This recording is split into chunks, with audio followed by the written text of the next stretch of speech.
영화로 보는 서양 문명 13강 1차 시수업을 진행하겠습니다. 저희들이 이번 차시에는 저번 차시에서도 르네상스에 대해서 이야기를 했었죠.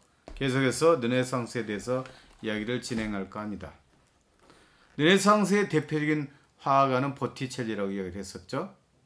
비너스의 탄생도 있었고. 그래서 보티첼리를 비롯한 르네상스 미술가들은 주로 피렌체에서 활동을 했습니다. 그렇게 된 데는 1433년 이후 약 60년간 피렌체를 지배한 메디치 가문의 역할이 컸습니다. 메디치 가문의 사람들은 금융업과 모직물 산업 등으로 엄청난 재력을 갖춘 뒤 피렌체의 정치 행적을 장악했습니다.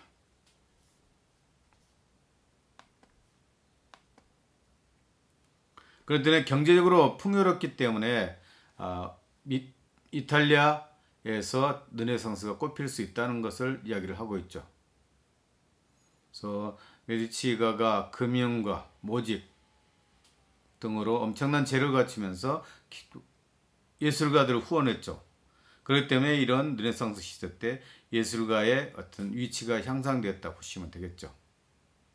경제와 예술은 밀접한 관계를 가지고 있었죠. 요즘도 마찬가지죠. 영화도 마찬가지고 대중들의 인기가 없이는 영화가 지속될 수 없다는 겁니다. 그렇듯이 경제 산업과 예술은 밀접한 관계를 가지고 있고, 이 메디치가의 역할을 통해서 수많은 예술가들이 지위 양상이 됐었고, 또 더욱더 수많은 예술의 발전이 있었다 보시면 되겠죠. 이들은 문학과 예술의 조예가 깊어 스스로 인문학적 교양을 쌓기도 했고, 예술가들을 양성하면서 경제적인 도움을 주었습니다. 예술가가 돈을 많이 벌 수는 없죠. 이렇게 후원이 필요하다 보시면 되겠죠. 어쨌든 저번 차시에 보티첼리에 대해서 이야기를 나누었지만, 미켈란젤로 역시 메디치 가문이 발탁한 천재입니다. 미켈란젤로 하면 떠오르는 게 뭐가 있을까요? 천지창조, 세유의 심판이죠.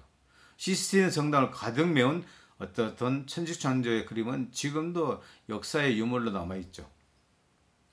그런 미켈란젤로에서 다윗상은 그의 대표작 중에 하나입니다.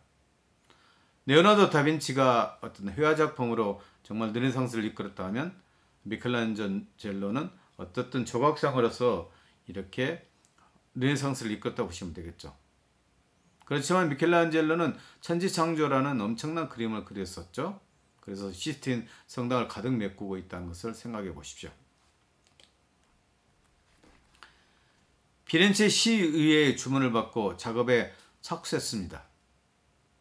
다윗은 거인 골리앗에게 돌을 던져 물리쳤다는 성서에 나온 소년인데, 미켈란젤로 다윗은 성서의 이야기와 달리 건장한 청년으로 만들어졌다는 것입니다. 그래서 엄청난 달리 골리앗을 젊은 청년이 물리쳤다는 것, 돌팔매질 하나로 물리쳤다는 이용을 자랑하고 있는 스토리라고 보시면 되겠죠. 미켈란젤로는 싸움을 앞둔 모습의 다윗을 만들었습니다.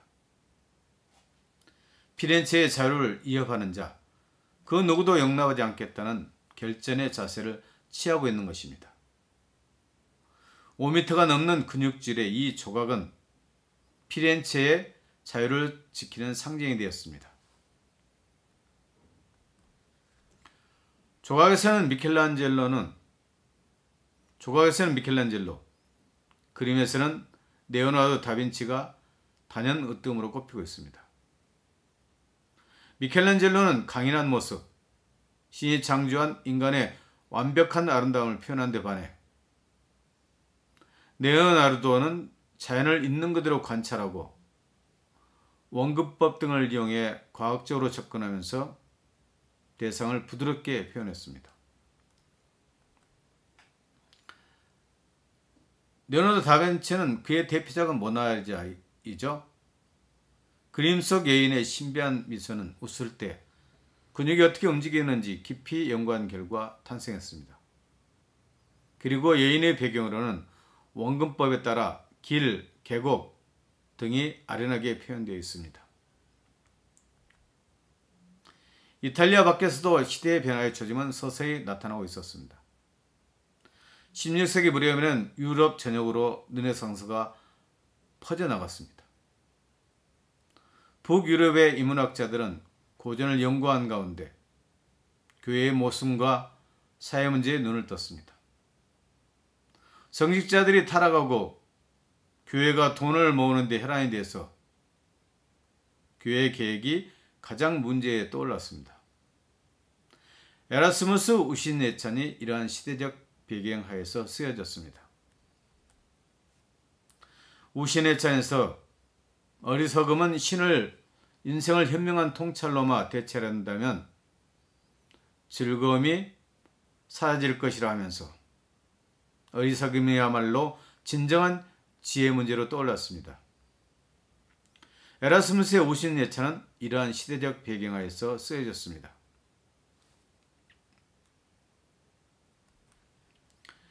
영국의 토마스 모어는 유토피아를 썼습니다.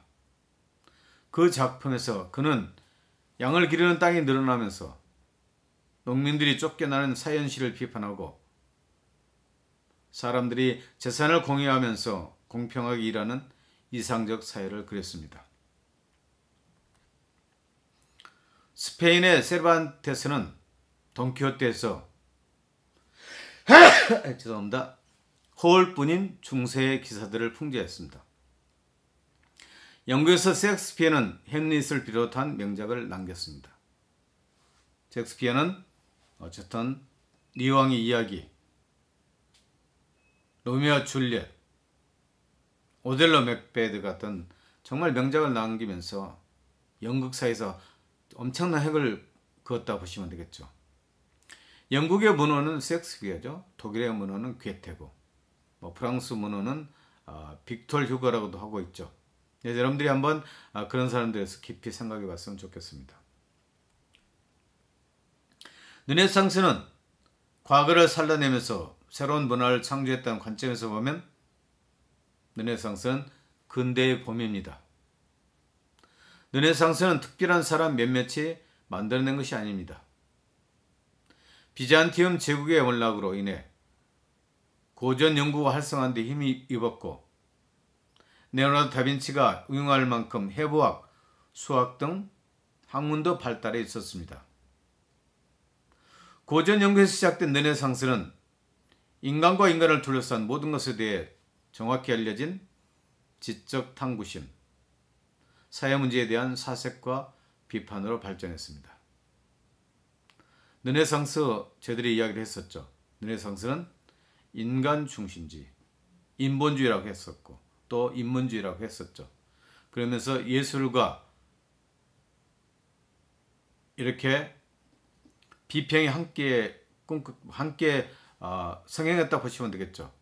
이 시대 때 바로 어쨌든 플라톤의 아카데미도 세워졌고 비평 정신도 많이 증대되었고 그리고 예술가들의 지위가 향상되었다는 겁니다. 그러면서 르네상스는 우리 인간이 인간다운 가치를 추구하는 시대였다고 보시면 되겠죠. 이 정도로 해서 우리가 서양 어쨌든 문명에 의해서 르네상스에 대한 이야기는 끝을 맺고 이제 서서히 루터의 종교 계획으로부터 종교 계획에 관련돼서 절대 왕정 추구 등등에 대해서 이야기를 나눌까 합니다. 자, 중세를 지배하던 카톨릭 교회의 문제를 파헤쳤습니다. 이러한 르네상스기의 새로운 움직임은 이후 종교개혁, 대항해 시대를 부르는 원동력이 되었습니다. 대항해 시대 대표적인 사람으로 콜럼버스가 나타나게 되죠. 이제 콜럼버스가 뿐만 아니라 온 세계가 식민지 정책에 이렇게 참여하게 되는 거죠. 그러면서 이제 새로운 또 문화가 만들어졌다 보시면 되겠죠. 그리스도교는 약 2000년 전에 출현한 이래 수많은 종파로 나뉘었습니다. 먼저 서유럽의 로마 카톨릭과 동유럽의 동방 정교로 나뉘었고 그 후 로마 카톨릭에서 개신교가 분리되어 나왔습니다. 개신교는 마르틴 루터가 교양에 맞서 발표한 95개조 방방문에서 비롯되었습니다. 루터는 사실 계획이라는 이름에 걸맞은 사람이 아니고 가톨릭 교회의 잘못을 바로잡으려 했습니다. 루터의 행동은 역사에 엄청난 파장을 불러일으켰습니다. 종교개혁은 근대의 시작에 불을 붙인 사건으로부터 루터와 종교개혁 그리고 근대의 시작점이 되었습니다. 종교개혁은 16세기 초에 독일에서 처음 일어났습니다. 로마 교황의 지배를 받은 것은 유럽의 다른 나라와 마찬가지였는데 독일은 신성 로마 제국이었고 제후들은 자기 땅을 다스리고 있어서 황제는 실권이 없었습니다. 반면에 대주교를 맡고 있는 종교 제후들은 막강한 권력을 갖고 있었습니다. 상황이 이러니 독일은 교황청에 굽실 거릴 수밖에 없었습니다. 교황청에서는 성당을 호화롭게 짓고 전쟁을 치르느라 막대한 돈을 썼습니다. 그 돈은 거의 다 독일에서 빠져나갔습니다. 루터가 나서게 된 직접적인 계기는 교황청이 돈을 마련하기 위해 면제물을 판매한 일이었습니다. 면제물은 것은 우리가 성당을 다니는 사람은 알겠지만 7가지 성사가 있습니다.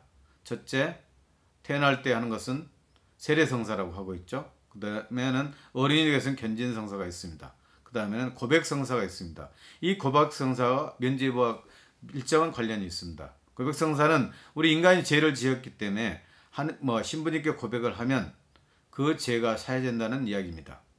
또 신품성사가 있었고 신부가 되는 성사가 있었고 또 우리가 매일 영성체를 정하는 성체성사가 있었고 또 결혼성사, 병자성사 그런 7가지가 있습니다. 근데 여기서 교황청에서 어쨌든 성당을 호화롭게 짓기 위해서 막대한 돈을 썼기 때문에 그 돈을 채우기 위해서 바로 면제부를 판매했다는 겁니다. 바로 고백성사 때 할 수 있는 것을 면제부를 받으면 이렇게 죄가 사인다고 했기 때문에 그것에서 불만을 품고 루터가 종교개혁을 시작했다고 생각하시면 됩니다.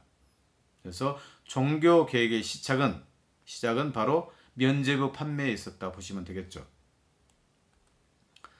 로마 가톨릭교회에서 인간이 죄를 지을 수밖에 없고 지은 죄를 씻으려면 신부에게 고해성사를 해야 한다고 믿고 있습니다. 고해성사를 통해 뉘우치면 신부가 죄를 용서해 줍니다. 그러나 죄의 대가로 치러야 할 벌은 아직 남습니다. 신자들은 그 벌로 성지순례, 금식, 자선 등 참회 고행을 해야 합니다. 면제부를 준다는 것은 이 벌을 면제해 준다는 것이고 원래는 십자군 전쟁 때 교황이 군인들에게 참회 고행을 면제해 준 데서 비롯되었고 교리에 크게 어긋난 것이 아니었습니다. 중세 말에는 면제부가 원래 취지에 벗어나 교회의 돈을 모으는 데 이용됐습니다. 이 방법을 가장 요긴하게 쓴 사람이 교황 레오 10세입니다. 그는 성 베드로의 성당을 다시 짓는데 필요한 돈을 마련하기 위해 대대적으로 면제부를 판매하게 되었습니다. 판매에 나선 수도사들은 면제부를 사기만 하면 미래에 받은 벌까지 용서받을 수 있고 죽은 친척도 천국에 갈 수 있다고 선전했습니다. 자, 종교개혁의 시작입니다. 루터는 비텐베르그 대학에 들어가 신학 공부를 한 뒤 교수가 되었습니다. 대학에서 자유롭게 신학을 연구하던 루터는 로마서에서 구원에 대한 답을 찾았습니다. 구원은 고행과 같은 노력을 통해서가 아니라 오직 성경을 통해서 그리고 믿음을 통해서 얻을 수 있다는 깨달음이었습니다. 그렇기 때문에 개신교의 가장 큰 구원의 시작은 예수 그리스도를 믿어라. 그러면 너희 가정과 내가 구원을 받을 것이다. 그런 이야기였죠. 이처럼 어쨌든 믿음이 인간을 구원한다는 것을 절실하게 믿고 있죠. 그것들이 바로 어쨌든 루터 개신교의 신학의 사상이라고 보시면 되겠죠. 그는 면죄부 판매는 잘못된 일이라고 확신했습니다. 그래서 1517년에 마인츠 대주교에게 면죄부 판매를 비판한 편지와 함께 95개조 반박문을 보냈습니다. 이 반박문은 일반인도 읽을 수 있는 독일어로 번역, 인쇄되어 전국에 뿌려졌습니다. 그 전까지는 모든 것이 로마어로 됐기 때문에, 라틴어로 됐기 때문에 성서를 읽을 수가 없었는데, 이제부터 서서히 자국에서 성서가 이렇게 번역되어서 읽혀지게 되었습니다. 그리고 당시 보급한 활판 인쇄술 덕분에 루터의 사상이 널리 퍼져나갈 수 있게 되었습니다. 개신교가 지금도 이렇게 번창하고 있었던 것은 루터의 계획의 시작이었다고 보시면 되겠죠. 교황과 루터의 갈등을 지켜보던 신성 로마 제국의 황제 카를 5세는 이 문제를 어떻게든 해결해야 되겠다 생각했습니다. 카를 5세는 루터를 처벌하기로 했지만 작센의 선제후 프리드리의 도움으로 목숨을 건지고 성에 숨어지면서 성경을 독일어로 번역했습니다. 이제부터 자국어로 성경이 번역되기 시작한 것이 루터의 시작이었다 보시면 되겠죠. 루터의 종교개혁을 계기로 사람들은 신앙생활에서 교회가 아닌 개인이 주체가 되어야 함을 깨달았습니다. 이제는 어쨌든 개인이 구원의 대상이 되어야 되고 개인이 신앙생활을 해야 한다는 것을 믿기 시작했던 게 루터의 종교개혁 이후여서부터였습니다. 자, 이제 중앙집권 국가의 출현이 시작됐습니다. 프랑스의 백년전쟁을 한번 볼까요? 프랑스 왕위 계승을 둘러싼 프랑스와 영국 왕실이 갈등했습니다. 초기 영국이 우세했죠. 그런데 정말 우리가 유관순 누나처럼 잔다르크가 나타나게 됐죠. 잔다르크 활약을 통해서 오랜 전쟁과 내부적인 봉건 세력의 내란, 기사 계급 및 왕권, 봉건 귀족이 약화됐습니다. 그러나 서서히 국민의식이 변화돼서 농민들의 신분해방 운동이 확산되었습니다. 그리고 국왕 권력이 신장됐습니다. 재정이 정비되었고 및 상비군이 강화되었습니다. 어쨌든 이제 서서히 새로운 중앙 집권이 출현되면서 절대 왕건이 서서히 대두되게 되고, 그러면서부터 식민지 정책이 시작됐다 보시면 되겠죠.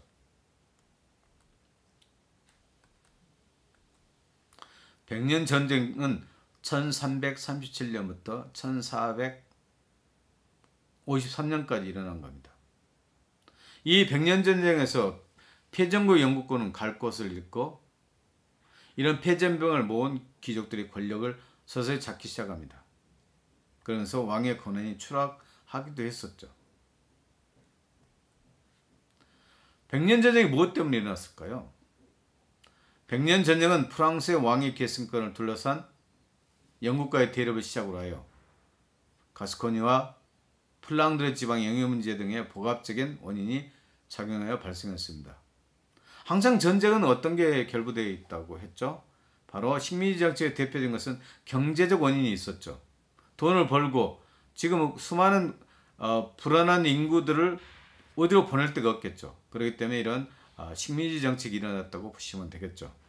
그래서 이런 백년전쟁은 또 프랑스 왕위 계승권을 중심으로 둘러싸긴 했지만 영국이 어쨌든 이 플랑드르나 가스코니, 특히 플랑드르 지방은 면직물의 대표적인 생산지였습니다. 그 당시에는 양모가 정말 경제를 잡을 수 있었죠. 그렇기 때문에 그 플랑드 지방을 영국이 먹고 싶어서 이 백년전쟁을 일으켰다 보시면 되겠습니다. 얼마나 긴 시간의 전쟁입니까? 6.25 사변 잠깐 일어났었지만 초토가 됐었죠. 이 백년전쟁을 통해서 프랑스와 영국이 얼마나 경제적으로뿐만 아니라 고통을 받았다는 걸 알 수 있겠죠. 백년전쟁을 통해 줄곧 싸움터가 된 것은 프랑스였었죠. 전투는 긴 휴전을 두고 간헐적으로 행해졌습니다. 그래서 오늘은 어쨌든 르네상스 이후의 사회 변화에서 이야기를 해봤었죠. 그래서 어떤 유럽의 문화가 서서히 다시 한번 영국과 프랑스를 중심으로 일어났다 보시면 되겠죠. 그래서 오늘 여기까지 수업을 진행하고 계속해서 백년 전쟁 이야기를 좀 하고, 그리고 여러분과 함께 14강째는 다른 어쨌든 우리 서양 문명을 다 어우를 수 있는 사랑의 문제나 군대의 문제 등등에서 이야기를 함께 나눌까 합니다. 수고 많으셨습니다. 감사합니다.